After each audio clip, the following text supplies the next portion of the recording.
오늘 본문에는 두 증인이 등장합니다. 헬라말로 마르티스라는 단어를 쓰는데 목숨을 걸고 주님을 증거하는 자라는 그 의미를 갖고 있습니다. 우리는 예수님의 증인이 되어 복음을 증거해야 하는 거지요. 그러면 예수님의 증인이 하는 일은 무엇일까요? 너희들 각자의 반모섬에서 이 말씀을 잘 소화하여 이 예언의 말씀을 전파하라. 그런데 말씀을 예언하는 우리 곧 예수 그리스도의 증인에게 주어진 일이 성전을 측량하는 겁니다. 자, 성전은 눈에 보이는 유형의 건물이기도 하지요. 하지만 성경에서 성전이란 개념을 이제 눈에 보이는 성전의 개념이 아니라 우리 한 사람 한 사람을 가리키는 말로 성전이라 이야기합니다. 그러므로 무엇을 측량하라는 걸까요? 참교회와 거짓교회를 나누라는 겁니다. 하나님의 성전 안에서 경배하는 자들, 주님이 택한 백성을 골라내셔서 하나님의 소유로 확정 지으시겠다라는 말씀입니다. 언제든지 우리의 성전도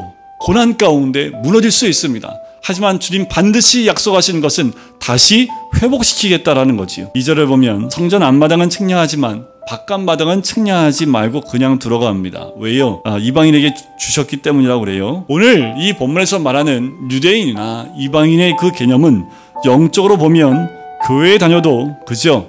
이 이방의 뜰만 밟고 다니고 있는 사람, 교회에 속했지만 실상은 진짜 성도가 아닐 수 있는 저 이방의 뜰만 왔다 갔다 하는 사람이 있다라는 겁니다. 왜 이들은 측량하지 말고 그냥 두라고 얘기했을까? 교회 뜰만 밟는 그 성도에게는 소망이 없다라는 것을 알려주기 원하는 겁니다. 자, 그리고 이방인들이 성전 밖을 몇 달 동안 질밟는다고 했습니까? 42달입니다. 이게 무슨 뜻일까요? 우리 성전의 바깥과 안을 뭐로 표현할 수 있을까요? 성전 안이라면 우리 내면을 의미하겠지요. 믿음이 있는 믿음의 사람을 의미하고 우리 내면을 의미합니다. 그 말은 무엇을 의미합니까? 성전 바깥 마당인 우리의 외면, 우리의 환경은 이방인들로 인하여 고난이 오고 짓밟히도록 하나님 잠시 내버려 두시겠지만 그 가운데 하나님의 그 영이 함께하는 하나님을 경배하는 그 내면은 하나님이 지켜주시겠다라는 거예요. 자, 3절에 보면 복음 때문에 두 증인이 굵은 베옷을 입었는데 이 베옷의 의미는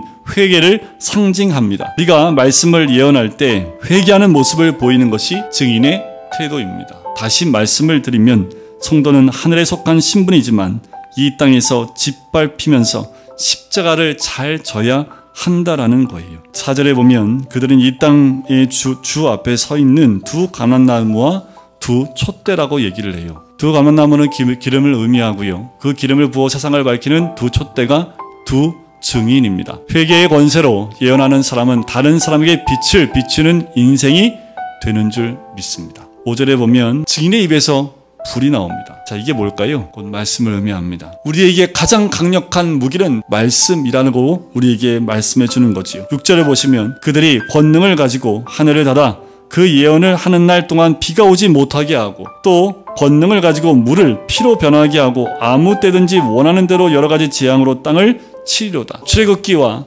열왕기서에 나와 있는 그 기적이지요. 이 말씀을 통해 요한은 무엇을 이야기하려는 걸까요? 이 두 이적은 성령의 능력을 힘입은 하나님 백성이 얼마나 강력한지를 보여주는 거예요. 여러분, 마지막 때가 가까이 올수록 정금 같은 믿음 가운데 있는 이 증인의 역할을 감당하는 자에게 하나님이 성령의 능력을 주시겠다라고 말씀하시는 거예요. 하나님께서 참교회를 반드시 보호하겠다고 약속하셨으니까 마침내 승리도 허락하실 줄 믿습니다. 마지막 때까지 주님 오시는 그날까지 여러분들 믿음을 잃지 않고 믿음 가운데 두 증인의 삶으로 나가시길 주의 이름으로 간절히 축원드립니다.